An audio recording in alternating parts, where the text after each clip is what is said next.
Welcome back. It's Rock 100.5. Jason Bailey there, Southside Steve, who, please forgive him today, and, well, every day, but today especially. He had hair restoration done.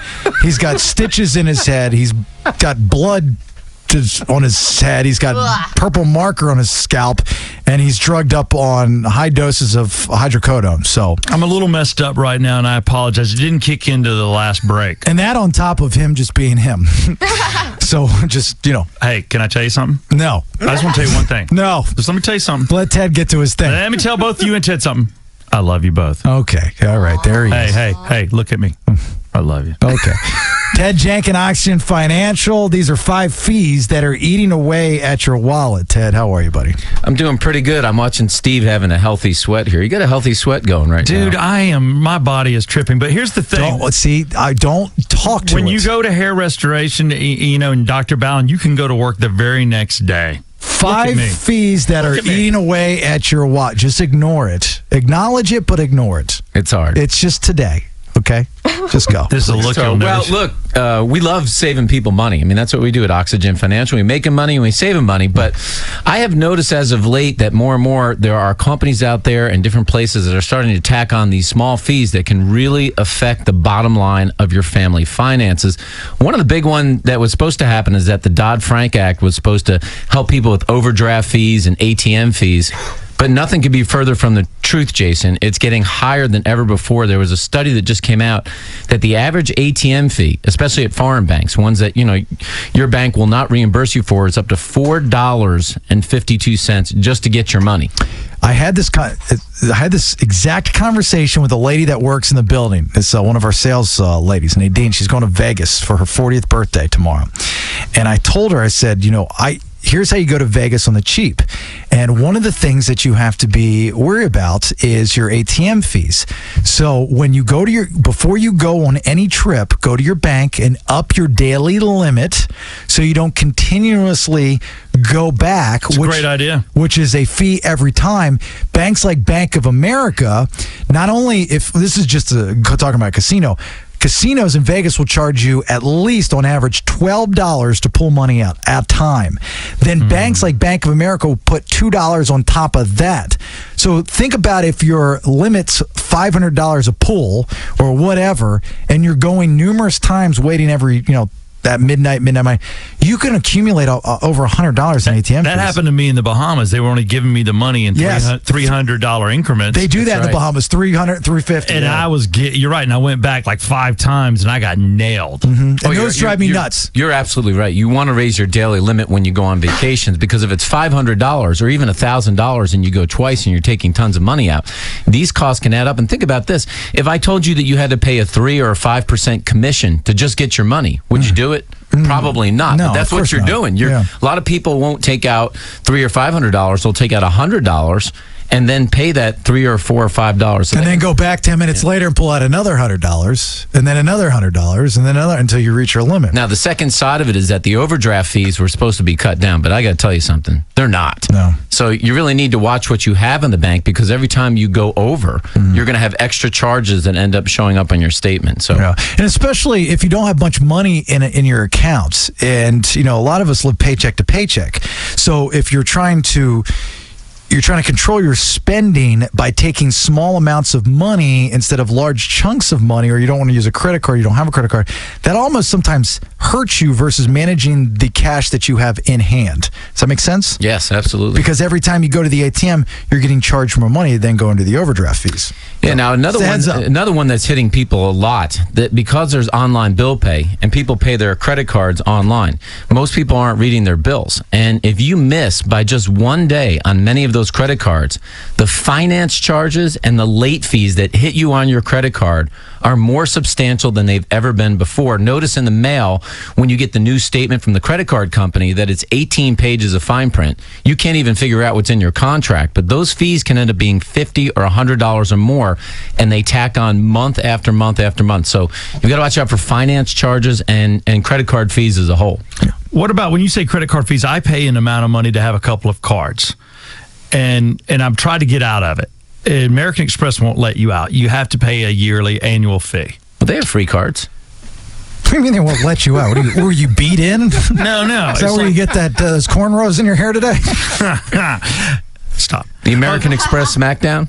No, but it's like $450 to have a platinum card. But that card has advantages, but if you don't know how to use all those advantages, and this is one I sweat with the wife, and she's making a great point. Why am I paying to have a credit card? Well, for some people that do pay a fee for a credit card, I do like no-fee cards, but some of those fee cards can make sense if you use the card to its fullest. I know American Express has some very high-level cards, and if you're a heavy traveler and you use the Delta Lounge and other lounges and you use the features and benefits in there, it can make sense if you use the card, but more often than not, you can get a pretty good no-fee card out Look who you're talking to. You're talking to a guy that Did I tell you I loved you? That got these cards for the status.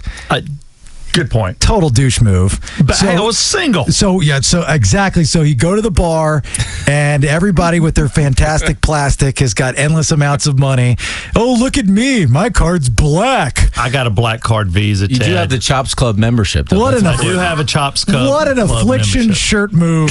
No, it was, and I got to tell you, the black card Visa weighs a lot like it's just like the black card American Express as weight. It's a metal card, so it's very impressive. So I used to drop it on the bar, and people would see it, and I put my thumb over the Visa, and I'm like, I got a black card. Stop. Gosh. No, but that fees also has a fee on it, $450. I get charged to be charged. Hold on. Tell anybody out there listening, how do you get, if you want to get out of a card that has a fee, but when you cancel a credit card, just, it's paid up, but you cancel it affects your credit. Well, it can affect your credit. So how do you get out of a card? Sometimes it makes sense to cancel a card. It's not all about the credit score. It's not that big of a deal. You'll make it back. You're talking about your credit because you're going to probably get another credit card. You'll make it back. It's only a couple points. It's not like it drops it down like 50 points or anything. Well, it can on some of them. If you have a decent credit line out there and you cancel it, it can drop your credit score because of the utilization rate. But a lot of those cards like that. You wouldn't see if the $500 is costing your family a lot of money, you're not making your bills. It still makes sense to cancel the card. Have you ever heard of somebody drop their American Express card? No, there's a reason for that. You'll never be seen again. That's how tight of a community it is. Well, that's just one way to lose them. What's some others? All right. Well, cancellation fees are a big one. People sign up for contracts, mobile phones, gym memberships, things like that. And many people don't read the contract. And one of the ways the contracts will get you is that once you finish that first 12 months, they'll normally say something like, if you don't notify us 30 days in advance, this will automatically renew. And then you're on the hook for another year. Yeah. Then 5 months into it, you want to cancel. And it may say something like you have to pay a month's worth of fees if you cancel. It may say that you have to pay a year's worth of fees. So you've got to read the contracts because people get into things and inevitably they can't afford them. They cancel and it costs them even more money. The flip side of that, Ted Jenkin, is if you are in a contract like cable providers, Wi-Fi providers, the competition will pay for your buyouts. Use that to your advantage to renegotiate your deal with your current provider or whoever it is to get a better monthly payment. Okay. Do it all the time. Do it with credit cards too. Yeah. Wow. You can do it with credit cards. You should be calling your credit card company every 6 months to renegotiate your APR and any type of fees that you're being charged because they will do it. And all you have to do is say, I'm going to cancel. And you're like, I don't care what happens. I'm going to cancel. We'll do this for you, Mr. Bailey. That's when you get the manager on the phone or whoever the head person is. Yeah, the key with that is to call the retention department. Yeah. That's it. They have the customer service doesn't help you anymore, but they are paid to retain your contract. They know exactly what they can do. That you'll get the deals done a lot quicker. Can you ask for it by name? The retention department. You have to do it a specific way. Yeah, I want to know how you do it because they'll try not to send you there. The first line of defense is like the stormtroopers, right? That's the jobber that picks up the phone. Hello, my name is Charles. Yeah, they don't want to lose to you. And what are you talking about? And you say, excuse me, sir, I'm sure you do a great job, but my situation needs to go to the retention center. And they'll fight you on it.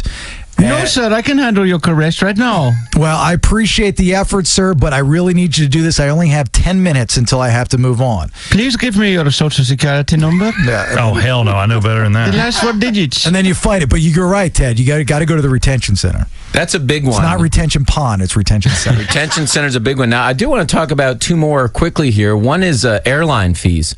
More and more, airlines are trying to figure out a way to extract money out of you. So if you call sometimes to make a reservation reservation, they may charge you a booking fee or what they call to be like a human contact fee. If you actually want to talk to a human being, you're going to have to pay money. And then on some airlines where it may seem like you're getting a big discount, you may pay more money in things like baggage fees.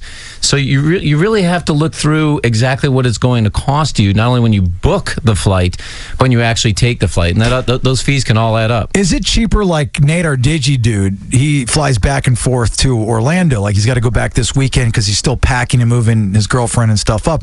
He flies some of these a la carte airlines. And he came home yesterday. His girlfriend was going back, and I was like, what are you doing? He's like, well, I've got to print out Alexis's boarding pass.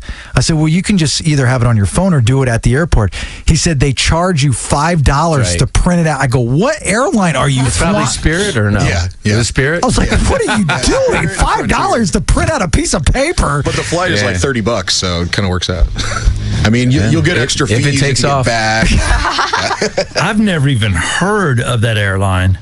No, it is. They're the low fare, but you pay for everything. It's $9 for pretzels, $20 for a better seat. Wow. But when you're just going an hour and a half away, it's not a big deal. I wouldn't go cross country in it or anything. No, I get it. Why? If you're going to go an hour and a half, you hope that would make it go cross country. I went all the way to Colorado in one of those. All right, what's the last one? Let me give you the last one on here. Since I'm in the business, one of the biggest things that people don't look out for, Jason, are investment fees. On average, people pay almost 1.5% per year on their money, but they don't look at all of the fees, operating expenses, management expenses, and so you've got to be able to get some transparency on your investments. Otherwise, that extra 0.5% that you pay can cost you tens of thousands of dollars over the course of your life before you retire. So you got to pay attention to that. And Ted Jenkin with Auction Financial, the most transparent money guy you'll meet.